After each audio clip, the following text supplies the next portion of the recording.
right, thank you for tuning in to Chompin at the Bit. This is episode 57. I am Kyle Edwards. This episode, we're going to talk about NBA free agency. We're going to go ahead and take a look at some of the big news and notes from the past week or so, since the last time I talked about the NBA. Then we'll also take a deeper look into free agency to see which teams got it right. Kind of hit on all their weaknesses and seem to have a plan going forward.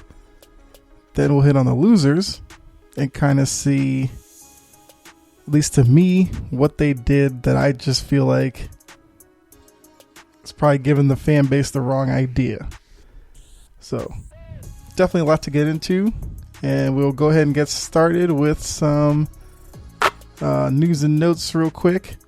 So if you've been following the whole James Harden saga, I guess, it's kind of been a weird story. So, after last year, there's some talk about, Harden, Westbrook and all that. Maybe some dissension. D'Antoni needed to go, which ultimately they did let him go. D'Antoni is now landed with the Brooklyn Nets as an assistant coach to Steve Nash. Reconnecting from their Phoenix Sundays. And then, fast forward, and training camp opened. James Harden was nowhere to be found. So there was a lot of talk about him looking to get traded. If you remember, there was the rumor with Brooklyn, giving up a bunch of young assets to get him to form a big three. Harden, Durant, Kyrie. Seems like that talk is kind of, fall on the back burner or whatever. Then now we're starting to hear that Harden has, expanded his trade list to the Sixers and some other teams. So now it's looking like it's the fact that he's staying away. Is that him, showing the organization he wants out? Is it something else? Who knows? Well, we kind of learned a little bit more about it. Was it yesterday, where found out that Harden was spotted at a birthday party and he wasn't wearing a mask. So because of that, he had to enter the COVID-19 protocol, which the league is set up, where, Harden has to get tested, all this kind of stuff before he can actually show up to training camp. But I do think you might have to look into it a little deeper in terms of what exactly does Harden want. So Harden and Westbrook, like I said last year, didn't work out. They, did not play well in the playoffs. Early exit. Harden, Westbrook, it seemed like after just the 1 year, the two of them wanted to be split up. So the question was Houston going to trade Westbrook, keep Harden, trade Harden, keep Westbrook, or just trade both of them, kind of start over? And once you started hearing from the both of them, well, first we heard from Westbrook that he wanted to leave. And then like a week or so later, we heard that Harden wanted to leave. So I was kind of under the impression that the team was just going to tear it all down, start from, new, start fresh. But now we're not sure.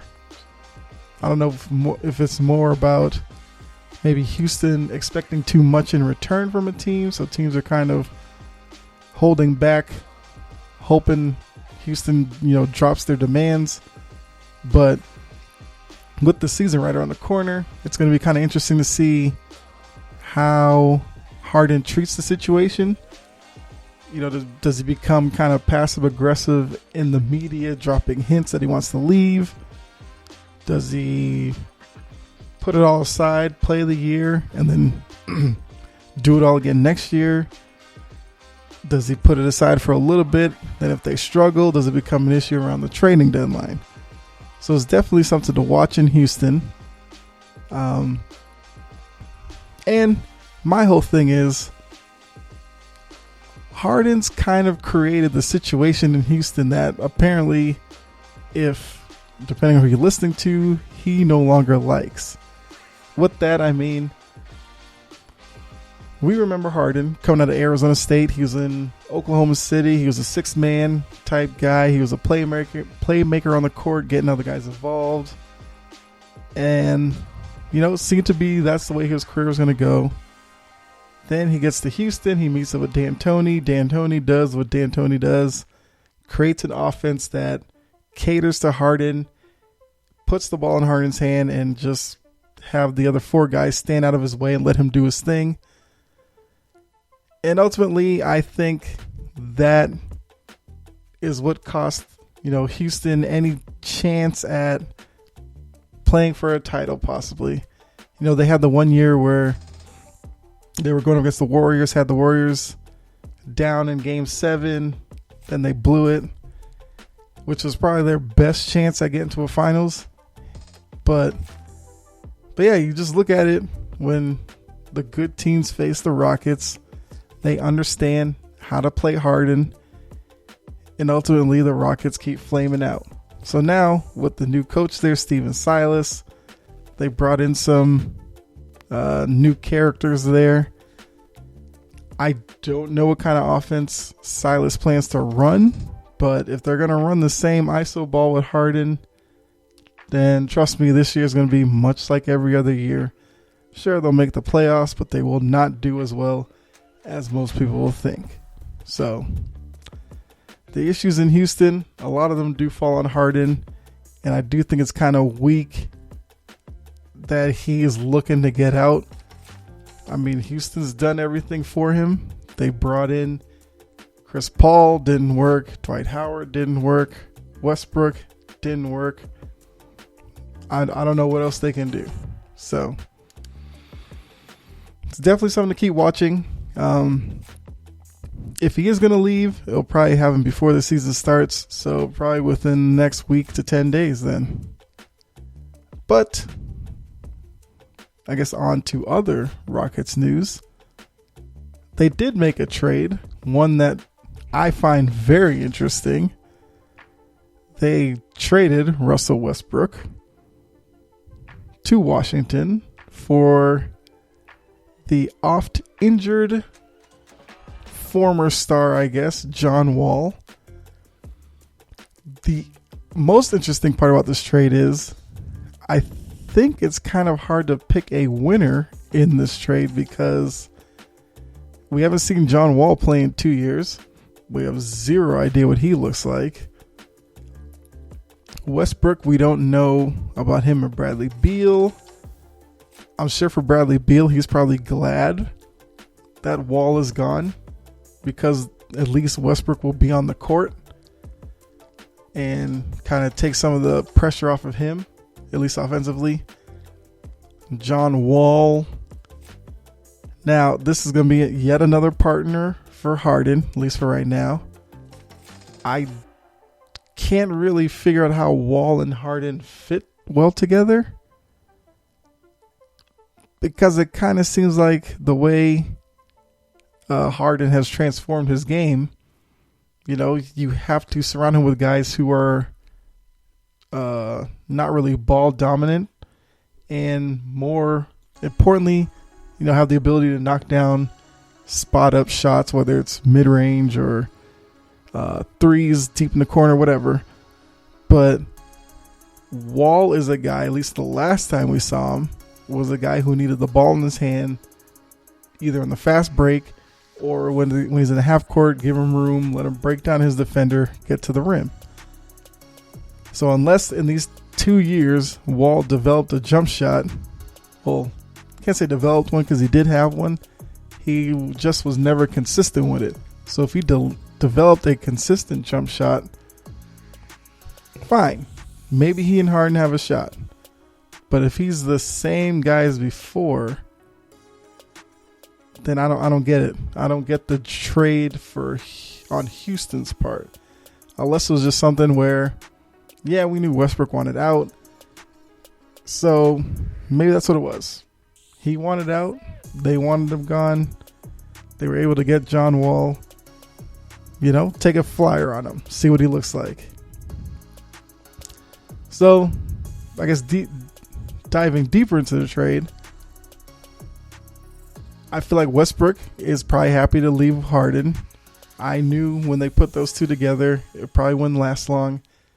And just watching them play, Harden seemed to take a lot away from Westbrook.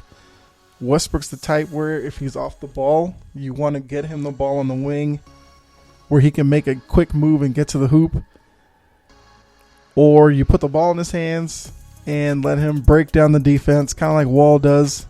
Well, Wall did. Like I said, once again, don't know what Wall looks like. And just kind of let Westbrook be Westbrook. But with Houston, it was a lot of the same. Harden dribbling around, Westbrook standing either out on the wing or in the corner, spotting up. And that's probably the weakest part of Westbrook's game. So I do think Westbrook Bradley Beal works better than Westbrook James Harden. And then, as I mentioned before, what does John Wall look like? Haven't seen him in 2 years. There's been some video out there of him in kind of practice situations, open gym type thing, where people say he looks good, but once again, you can't really judge that for NBA basketball. But now Harden being paired with Wall, if that doesn't work, when exactly will more people start asking the question of what about Harden makes it so that, one, he can't have success with these bigger name people that Houston brings in, and then two, why those people seem eager to get away from him. Just saying, something to ask. But moving on from Houston, the other big news, Lakerland. Finally, Anthony Davis re-signed there for the Supermax, 5 years, $190. Then LeBron signed a 2-year extension for $85 million. So he'll be there through 22-23. So basically the next 3 years, LeBron's there. And then you have the final 2 years of AD's 5-year deal, where I guess AD will be the number one guy in LA. So how many titles within, I guess, the 3 years of the duo?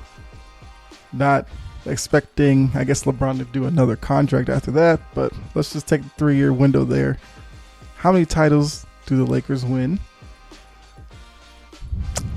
I don't know. This is probably unpopular opinion. I'm guessing this year is probably going to be the best chance out of the three. They seem to load it up through free agency or whatever to make a run at it this year. I'm pretty sure the Lakers understand that after this year, now LeBron does turn 36 at the end of December.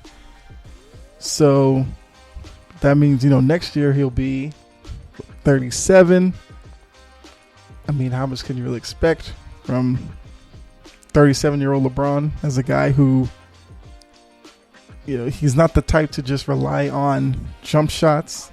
He relies a lot on strength, athleticism.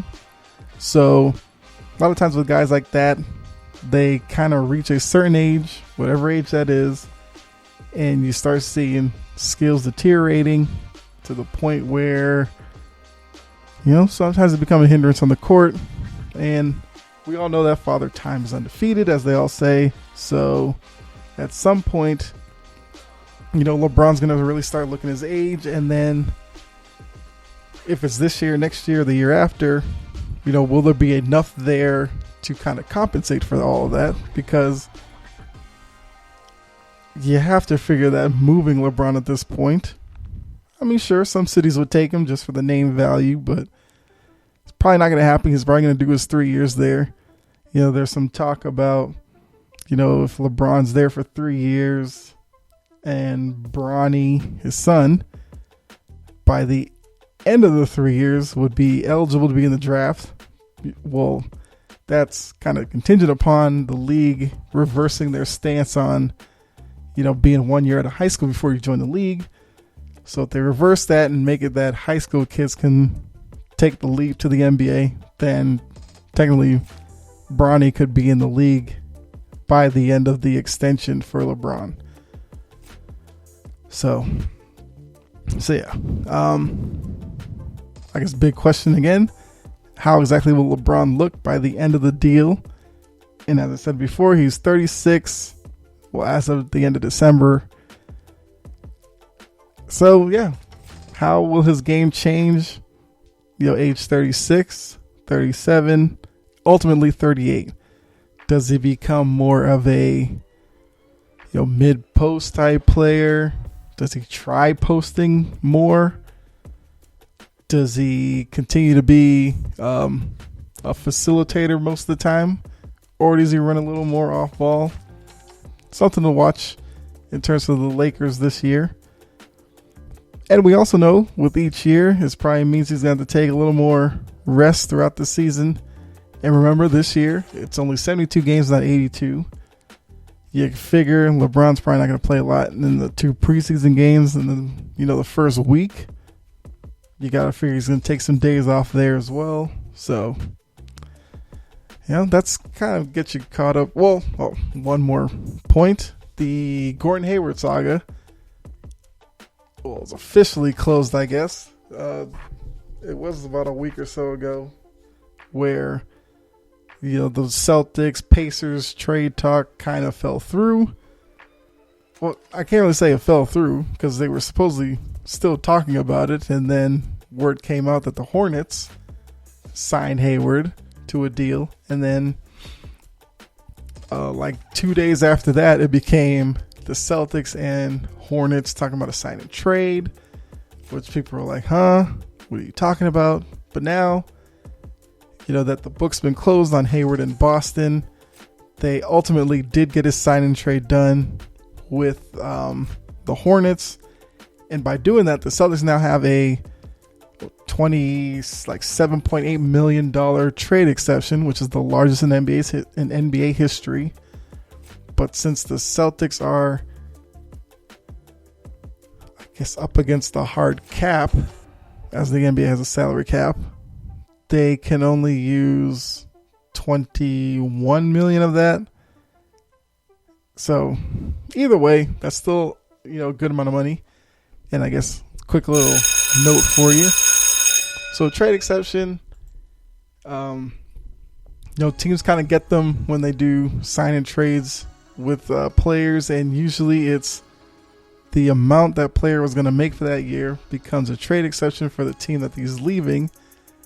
And with that exception, they can bring on a player up to that. Well, they could bring in contracts up to that exception number. So like I said, Celtics have 21 million. They could use it all on one player. They could use it on 2-3 players if they wanted to. But you have to use it within 1 calendar year of the trade in which you acquired the exception. So basically, the Celtics have until next, late November, early December to use it. Don't expect them to use it probably this year. They'll probably use it off season next year when they could possibly use it to facilitate a trade or something. But definitely something to watch for. So that kind of gets you caught up on the biggest news from the NBA the past week or so. But with free agency winding down as training camps are now open and preseason's right around the corner, go ahead and take a look at some of these teams to see who, really showed they knew what they were doing, and then who kind of has you scratching your head and asking the question of what exactly are we doing here.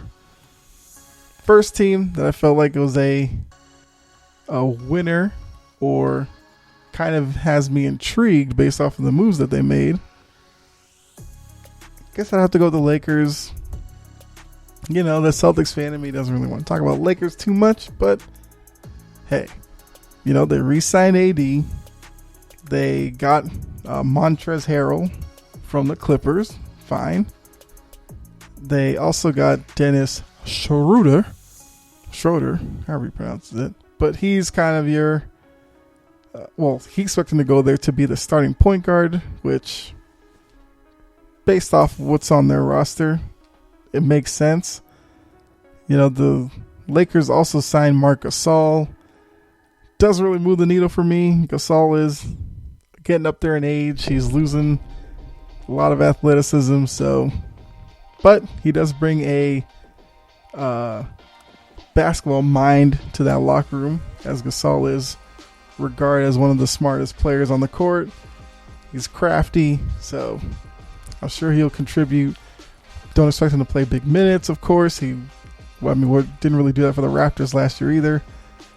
Now, the Lakers did lose some pieces. They lost Rondo, which I guess once they got Schroeder, Rondo thing, yeah, that made sense. They lost JaVale McGee, Dwight Howard, which maybe that's just for big bodies whenever they're going up against, Rudy Gobert or Hassan Whiteside, guys like that. So, they do have Gasol. Like I said, if you're an athletic big, you can probably take advantage of Gasol's lack of speed and all that. So, but yeah, you got to give Lakers their due. Bringing Davis back was big for them. Harrell did struggle in the playoffs, but he's a guy who's a rebounder. And I wasn't say a tough defender, but he's not. He'll block a couple of shots, so at least they got something there. But another team that has me intrigued, kind of surprising to say it, the Hawks. If you've watched the Hawks play, as I've had the opportunity to, since I am down here in Atlanta, you watch them for a couple of games, you can pretty much point out what their issues are. One, veteran leadership. Two, players in the backcourt, as Trae Young does play a lot of minutes. Would be good to give him a chance to get a breather, at least more of a breather. And I guess I would say probably perimeter scoring, which they addressed all of that. They got Danilo Gallinari, who, he's just a guy who can get you buckets, at least when he's on the heater, feeling himself. He's in a groove. He can post up. He can go mid-range. He can even knock down an open three. He can put the ball on the deck a little bit, get to the hoop, but that's not really the strongest of his game. Like I said, they got Rondo, which will probably help Trae Young a lot. Give him kind of a different perspective on how defenses are playing against him. Help him to mentally form game plans and how he's going to attack defenses. Hopefully he'll get him to stop shooting those wild deep threes that Trae Young could kind of get into the habit of shooting. They also got Chris Dunn. Chris Dunn was a high draft pick. Went to, the Bulls. Recently popped up on the Timberwolves, I believe. He's the guy that they brought in as a backcourt kind of defensive specialist on the wing, which I do think that's something that they needed. Only downside I see is, how does this affect young player development? Like Kong Wu, the guy they drafted. Who else? I just had a name, but I forgot it. But like Kevin Huerter, Cam Reddish, who I'm not that high on, but I know they are. What does bringing in these type of veteran talent guys, what does that do for the younger players on the roster? Like Huerter has shown that he can play. So if he becomes kind of an afterthought on the roster, you don't see him, you'll see him for a game here or there, then I think some of the moves may actually end up being worse in the long run. But I am intrigued by what the Hawks are doing. Seems like maybe this year they can get back into the playoff picture, whether it's in the play-in round with the 7, 8, 9, 10 teams, and then from there try to get into the normal playoff bracket. But like I said, interesting to see. Another team, Phoenix Suns. They got Chris Paul, Jay Crowder, Re-signing Dario Saric, those are kind of their biggest moves in the offseason. I mean, Chris Paul gives Booker a superstar running mate. I mean, yeah, Chris Paul is advanced in age, but he's a guy who is like your traditional point guard where he doesn't have to, well, I mean, he does score from the perimeter and all that, but he's not a guy who will just pop up over the wall, just sit there and be like, hey, what's going on?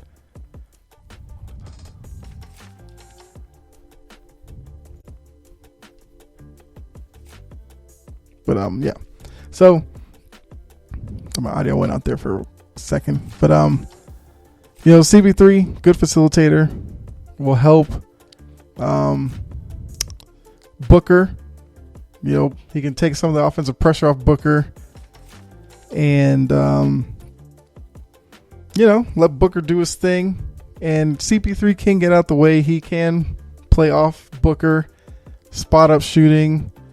Not really comes to the basket, but he can get other guys involved. DeAndre Ayton in pick and rolls type situations can work out. Crowder's a guy who can defend other team's wings. He can knock down an open three. Saric, he's been there, but they are losing Baines, who was a backup center, kind of a tough guy for them. They're losing Oubre, who kind of came into his own in Phoenix as a wing player, get you buckets. So, but with these moves, maybe the Suns end up as a playoff team now, which I know Phoenix is desperately trying to get to the playoffs for Booker's sake, so they don't end up losing Booker by continuing to be a loser out there. So, interesting to see what the Suns have got going. Another team, Wizards, already talked about it. They swapped out Wall for Westbrook. I think that's a winner already. They re-signed Bertans, and Bertans was heavily sought after free agent, but he decided to go back there. So, definitely good there. Only downside, Westbrook and Beal, how long do they need to kind of gel and play off each other and get into a groove together? Hopefully it doesn't take them too long, because I do think the Wizards can figure it out with like Westbrook, Beal, Bertans, those three right there. Worst case, the Wizards should be in the play-in. Best case, I could see them as like a 5-6 seed in the East. Another team that I am intrigued by what they did, the Warriors. Now, when free agency started, the Warriors got dealt the news of Klay Thompson's injury. So Klay Thompson's going to be out for yet another year. And once again, hopefully Klay can come back from the injury and I guess see him next year. But, the Warriors did get James Wiseman, the big man in the draft, which I think fits perfectly for them. He's a guy that, I don't know if he'll start right away. He might start right away, but if he doesn't, I could see after a couple of weeks or so him being inserted into the starting lineup and kind of going on from there. The aforementioned Kelly Oubre is the guy that they brought in to kind of replace Klay. I mean, he's not the same player, but at least to give him some scoring. It's another year of Andrew Wiggins. Hopefully he can step his game up. Kind of an under-the-radar move for them. They got Brad Wanamaker, who was with the Celtics last year. Wanamaker is a very reliable backup point guard. You can bring him in and, understand that he will run the team. He can knock down three-point shot. If he gets to the line, he's pretty much automatic from the free throw line. So, good move for them. And, of course, downside, Klay Thompson's injury. Another lost year. So, that's tough. But it seems like the Warriors are in a good position to get back into the playoffs after last year with all the injuries and all that, where they ended up with a top pick. Another winner for me, my Celtics. You can call it a homer pick if you want, but I do think the Celtics did well. It wasn't looking as good of an offseason when we all thought that Gordon Hayward was gone for nothing. But like I said, they got the trade exception, so that definitely makes it a plus. They drafted Peyton Pritchard out of Oregon. He's going to factor into the point guard rotation, especially with Kemba Walker out for the first probably month, maybe even less. But like the first month of the season, you will probably see Pritchard on the court a little bit. So hopefully you can go out there, show something, stay in the rotation. You got Nesmith, the sharpshooter they drafted at Vanderbilt, which is something they desperately needed. If you watch the playoffs last year and the Heat, Raptors would go into zone and the Celtics would kind of hit a dry spell. Well, they got themselves a couple of shooters in the draft who hopefully shoot it well enough that they could help them out in those situations where teams go zone on them. They brought in Jeff Teague, also as a backup point guard, but he'll probably be the starting point guard with Kemba hurt right now. And solid player there.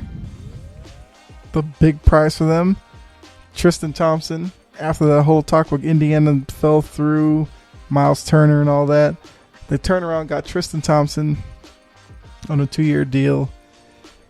And Tristan Thompson is the type of player that they needed last year against Miami. Because with Thompson there, Bam Adebayo would not have gone off as well as he did against the Celtics. So that's where Thompson factors into this year.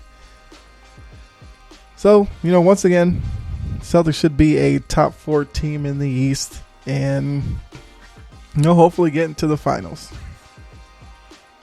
Then the last team that I feel was a winner, or at least intriguing to me, the Raptors. Now, the Raptors didn't really, they did do a decent amount, but the biggest need was Van Vliet as a free agency. At the beginning of free agency to get him re-signed. They did that for 4 years. So that was kind of their prize for the offseason. But they did, pile on to that. They got Aaron Baines. Good big man. He'll rebound for you. He can block some shots. He's developed a 3-point shot, so definitely something he can add to the Raptors offense. Their downside is they lost Serge Ibaka in free agency to the Clippers, and the Gasol went to the Lakers. The Gasol one, like I said, doesn't move the needle as much to me as he's getting up there in age, but still a loss for them.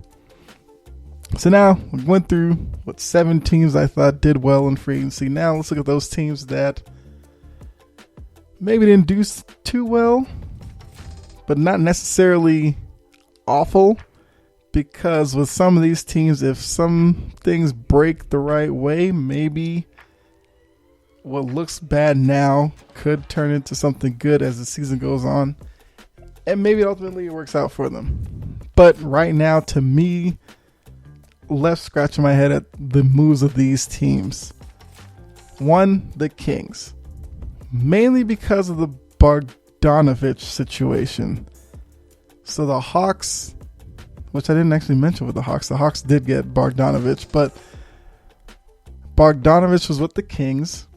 The Hawks did a qualifying offer, which the Kings for some reason didn't match, even though a lot of people thought the Kings are going to match pretty much everything. But I guess the number the Hawks signed Bogdanovich to is a little bit higher than the Kings are expecting, which I guess makes sense. But I think for that team, it seemed like he needed to go back there to help them continue to build toward a playoff run. And then they signed Hassan Whiteside, who I've never been high on. He looks like a guy who sometimes doesn't give 100% effort. Looks like he's kind of just loping around the court a lot of times.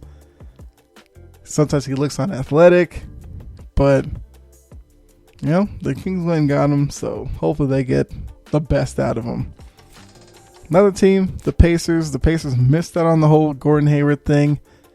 Now, depending on who you believe with that, if it's the Celtics' fault or the Pacers' fault or just the fact that Hayward just took the money, fine. But yeah, Seemed like once Indiana missed out on him, they didn't really do anything else. I guess they planned their whole free agency around Hayward. That didn't happen. They kind of checked out.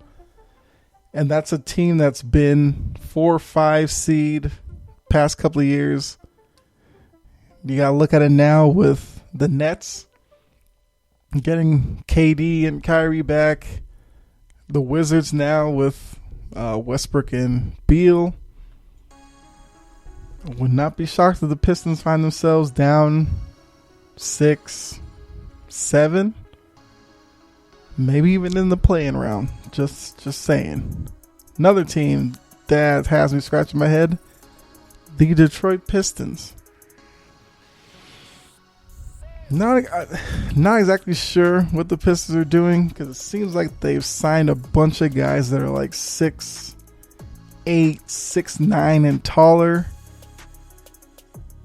which I don't get, especially in today's NBA. But maybe they're just getting a bunch of people together to then try to trade in season. I don't know. Because coming into it, you could look at the Pistons and say, maybe they move on from Blake Griffin. Maybe they just go completely young, get some picks in there, play some young guys on the roster, whatever. But, they lost Luke Kennard, who was their sharpshooter. They brought in Josh Jackson, who since he got drafted, I think that was the Jaylen Brown draft. He's at least been in the league like 4 years. Hasn't lived up to his top 5 draft pick. Has now had some off the court issues that factor into my reasoning as to why I don't like the signing. But they also signed Jahlil Okafor, big man out of Duke from years ago. Hasn't really lived up to what people thought he was going to be. But he's in Detroit now. They also signed Jeremy Grant. It's a 3-year, $60 million. Never would have thought Jeremy Grant would get $20 million a year. But hey, you're worth whatever somebody's willing to pay you. And the Pistons gave him $60 million over 3 years. So yeah, that kind of numbers. I mean, Jeremy Grant better lead them to the playoffs. That's all I gotta say. Another team, scratching my head, the Rockets. Mainly because their 2 biggest moves were bringing in John Wall and DeMarcus Cousins. 2 guys coming off an injury. 2 guys who we haven't seen a lot of the past couple of years. So I don't really know what to expect from them. Has Cousins changed his body makeup to make sure that he can make it through a whole year? Will the 2 years off for John Wall, will he come back with I guess the same athleticism, or has he kind of sat there, worked on his game, and maybe transformed a little bit? I don't know. We won't know until, I don't know if he'll play in the preseason, but until night 1 to see how they all play together. Another thing, where's Harden's head at, and where's the organization's mindset in terms of Harden? What are they going to do with him? Whatever it is, they're probably going to have to resolve it pretty soon.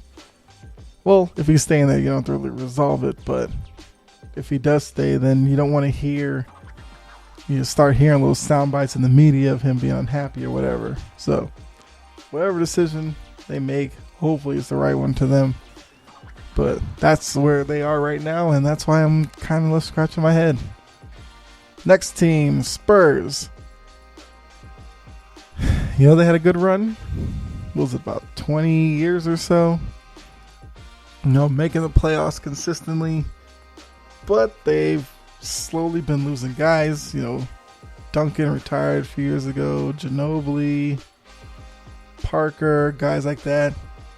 The heyday of the Spurs, it's gone. For me, why I put him on the losers part I kind of thought going into this offseason they were going to look to probably move LaMarcus Aldridge or DeMar DeRozan or both of them.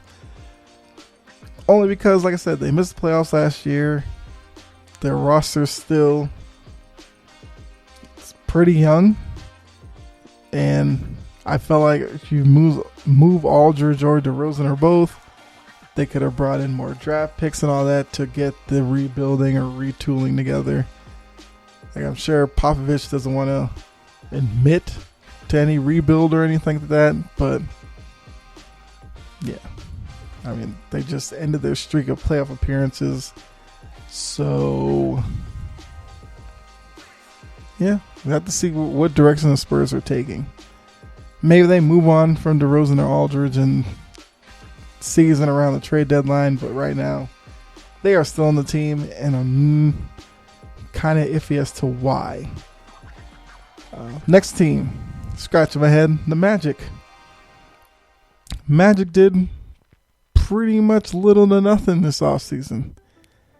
And as a team that has been 7-8 seed in the East past few years, I really thought they were going to make a decision at this point whether to go all in, make some moves to climb the playoff ladder, or just kind of fall back, drop off, bottom out, and maybe hit a mini reset button. I mean, they have Vucevic, who they could have moved. Fournier, another guy they could probably move. So will ultimately the Magic front office do something with them. Because if they're going to go into the year as constituted from last year, they're going to be 7, 8, 9, 10 group. And for the Magic, that's not really where you want to be, because at least with the team as is currently constructed, doesn't seem like there's a glimmer of hope at the end of that tunnel, you know, where they make a giant leap up the East standings and make some noise in the playoffs. I don't see that yet, but hey, I guess somebody in the Magic organization has some plan. We just don't know what it is right now. Then, for number 7, my last loser, had to give it a tie to the Knicks and the Hornets. Now, I do like that the Knicks got Obi Toppin. He was kind of my guy at the top of the draft. So good. But there's kind of some pieces on that Knicks team that are very redundant. So my biggest question is, what exactly is the Knicks' plan? They had some questions in the backcourt. You had RJ Barrett and all that. But Barrett would go through stretches where he just couldn't shoot it. So yeah, it seems like once again another year we're coming to the offseason. The Knicks name was out there a lot about possible destinations for some of these big guys. And ultimately, the biggest name that they brought in this offseason was Austin Rivers. You know, nothing against him, but he's just a guy, you know? Yeah, he can put up some points. But yeah, the Knicks were supposed to be in on Hayward. That didn't happen. They were supposed to be in on Westbrook. That didn't happen. They got Austin Rivers. Even though Rivers was supposed to go to Philly, I guess, with Doc, but chose to go to the Knicks. So now, I don't really know what to expect from the Knicks. With the playoffs being expanded, you would think the Knicks should be able to get in, but as of right now, I don't see it. But, you know, stranger things have happened. We'll have to definitely look into that. Hornets, I'm sure you could guess it. Given Hayward 4 years, $120 million, $30 million a year for him, coming off all the injuries. Do they know how explosive he is? I mean, he did show some in the bubble, but then he got nicked up down there as well. So if he can stay healthy in Charlotte, hey, more power to you, Gordon Hayward. know you went there because, well, the money, and it does seem like they will probably build their offense to feature him. You know, they do have LaMelo Ball there, but I mean, you're going to throw that kind of money at Hayward, you're probably expecting him to be LaMelo's partner out there. But for the rest of the roster, I don't see playoff. Well, I mean, if Hayward stays healthy, you know, LaMelo comes in, shows he can hit a consistent outside shot, then hey, maybe the Hornets make the play-in game, and no, you do that. You know, you guess that could be a successful season for the Hornets. I mean, ultimately, it'll be the development of LaMelo, but hey, if you can make the play-in game, give him some playoff experience, I guess that's a win. But yeah, that was just my, I guess, in-depth look at free agency.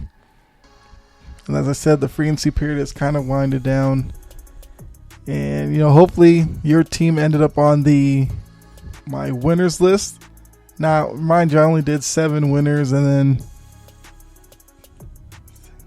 8 losers, with the Knicks and Hornets tied for my last one. So for the other teams out there, it's more or less that they, I guess through their moves, didn't really move the needle for me either way. So they're just kind of out there. But with that, do want to thank you for tuning in. Hope you enjoyed it. Hope you, I guess, liked what I talked about on here. If not, or if you did, drop a comment on the Facebook page, Chompin at the Bit. Go to Twitter, follow the show at Chompin Podcast, and, you know, drop your comment there as well. But no, thank you for tuning in on whatever platform that you are for your podcast, as the show Chompin at the Bit is available on all major platforms. And then I guess looking at the rest of the week, or at least the next couple of episodes, we're going to take a look at the college football playoff as the committee met Tuesday night, released their new playoff rankings. We'll have to see if there's any change to the top 6 and, you know, talk about that. Some big news out of Ohio State, which you'll have to tune into for that one. Then after that, we will go back to the NBA, take a look at the schedule, as the league did release the first half of the season schedule. Kind of point out some games I'm intrigued to see, and, you know, some other NBA stuff there. Also have Thursday Night Football this week. At least for right now we do. We didn't have one last week. So hopefully between the Patriots and the Rams, don't have any COVID outbreaks. But like I said, fingers crossed. So if they are going to play, we'll do a preview of that, which will kind of kick off the Week 14, the NFL talk. And finally, I do want to talk some MLS, with the MLS Cup being this weekend. You know, do a preview of that, as it's going to be Columbus Crew versus Seattle Sounders. So we'll look into that game, look into that matchup, and see who will come away with the MLS crown for this year. But yeah, like I said, a lot of stuff to get into this week, so definitely tune into that. And as I said, wherever platform you're on, if you just hit subscribe button there, you'll be notified as soon as I put up new episodes, so you won't have to worry about anything. And, you know, you can do the same thing on the pages on Facebook or Twitter. The episodes get posted there as well, so definitely another way to get notified. But thanks again. Be safe out there. God bless, and I will catch you on the next episode. All right.